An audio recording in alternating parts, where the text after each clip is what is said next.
Scott Ouellette loves playing hockey, but this story has little to do with hockey. A year ago, during a ball hockey game just like this one, Ouellette started having a hard time breathing and began having chest pains.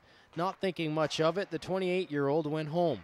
But a few hours later, the situation became worse.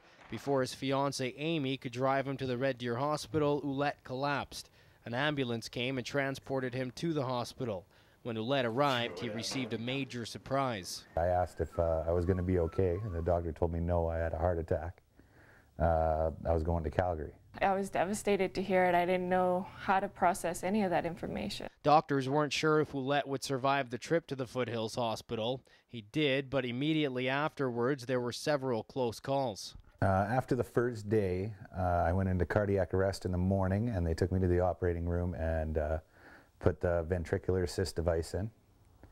What that did is basically ran the left side of my heart. Ouellette spent the next 40 days in the hospital. Once he was released, he needed constant supervision, which his family and fiancé provided. They all knew how to react to the machine if alarms went off or anything like that. So if I fell unconscious, they could keep me alive by manually pumping the pneumatic lead. Having to learn all that stuff was pretty difficult, but we had really good nurses and doctors that went through everything, trained you on everything that had to be done, and made sure that we were doing a good job when we were home. But there's only so much sitting around the Red Deer resident could do. Hockey was out of the question, so he turned to his second love, golf. With the VAD attached, it was a challenge, but Ouellette found a way. Ended up playing about 10 to 15 rounds that year. Lowest score I shot was an 87.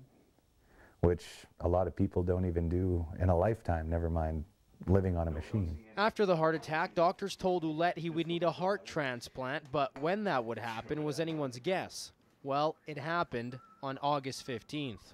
It was about 3 o'clock in the morning when Amy's cell phone rang. And she looked at it, and it was the nurse who took care of the machine. And right then and there we knew that something was happening.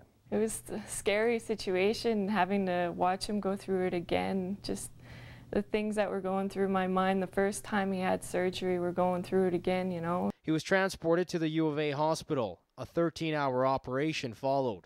I think Saturday night when I finally started to come around and realized everything was going to be okay, one of my first questions was, will I be able to play hockey again? And they're like, yeah, if everything goes well, you should be back to normal. And that's exactly what's occurred. The now 29-year-old is making a great recovery. He showed that in January when he stepped on the ice to play his first hockey game since the heart attack. You couldn't take the smile off my face. And once I got through that game, I seen Amy there and I blew a kiss to her, and tears welled up. I was so happy that I could play again.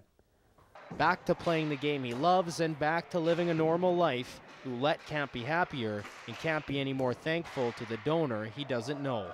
Every day is a gift I've been given by the donor. I don't take any day for granted. Every day I wake up and see the sunshine. It's a great day. Yes, this story has a happy ending, and to top it off, Scott and Amy are getting married on August 15th, the one-year anniversary of his heart transplant.